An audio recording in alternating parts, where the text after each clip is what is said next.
ভারতীয় জনতা পার্টির প্রতিষ্ঠা দিবস পালন। দক্ষিণ দিনাজপুর জেলার সদর শহর বালুরঘাটে অবস্থিত জেলা বিজেপি কার্যালয়ে আজ শনিবার ভারতীয় জনতা পার্টির প্রতিষ্ঠা দিবস পালিত হলো। সিপিএম এর জেলা কমিটির সদস্য সুরজিৎ সরকার, বিশিষ্ট নেতা, দক্ষ সংগঠক, তারা আজকে তাদের রাজনৈতিক দল ছেড়ে ভারতীয় জনতা পার্টিতে যোগদান করলেন। এছাড়াও বালুরঘাট শহরে তৃণমূলের যুব যারা ভাইরা আছে তারা আজকে ভারতীয় জনতা পার্টিতে যোগদান করলেন। উক্ত অনুষ্ঠানে উপস্থিত ছিলেন রাজ্য বিজেপির সভাপতি তথা বালুরঘাট লোকসভা কেন্দ্রের বিজেপি প্রার্থী সাংসদ রত্ন সুকান্ত মজুমদার, দক্ষিণ দিনাজপুর জেলা বিজেপির সভাপতি স্বরূপ চৌধুরী সহ অন্যান্য নেতৃত্ব। সেই সময় পশ্চিমবঙ্গে লোকসভা নির্বাচন এবং গোটা দেশে লোকসভা নির্বাচনের ডঙ্কা বেজে গেছে। আমাদের এখানে দ্বিতীয় ফেজে ভোট সেই 26 তারিখে এবং প্রথম ফেজে ভোট আপনারা জানেন উত্তরবঙ্গের 3টি লোকসভাতে হবে 19 তারিখে।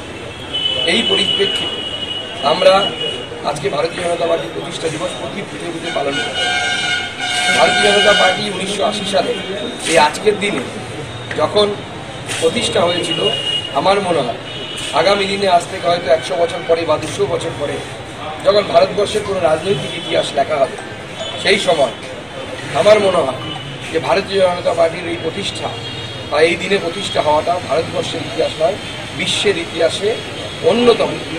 অন্যদিকে লোকসভা নির্বাচনের দিন যতই এগিয়ে আসছে ততই বিভিন্ন রাজনৈতিক দল থেকে বিজেপিতে যোগদান বাড়ছে, আর তা নিয়ে দক্ষিণ দিনাজপুর জেলা বিজেপি বাড়তি অক্সিজেন পাচ্ছে বলে মনে করছে।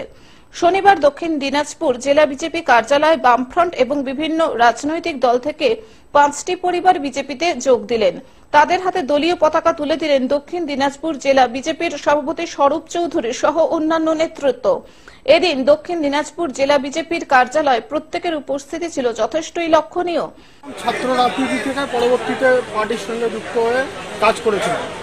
আজকে যখন আমি দেখলাম যে সারা রাজ্য জুড়ে মূলত সুকান্তদার নেতৃত্বে বিজেপির পতাকা তলে এই তৃণমূলী অত্যাচার, চোর, দুর্নীতির বিরুদ্ধে সাধারণ মানুষ, শ্রমজীবী মানুষ, গরিব মানুষ যখন জুয়ো পেতে লড়াইয়ে নেমেছে, সেই লড়াইয়ের সৈনিক হিসেবে আমি বিজেপির পতাকা তলে আপনার সঙ্গে কতজন যোগ দিল।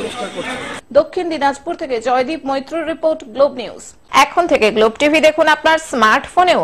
গুগল প্লে স্টোর অথবা অ্যাপল স্টোর থেকে ডাউনলোড করুন গ্লোব টিভি লাইভ অ্যাপ। এছাড়াও জিও টিভি অ্যাপ থেকেও দেখুন গ্লোব টিভি লাইভ।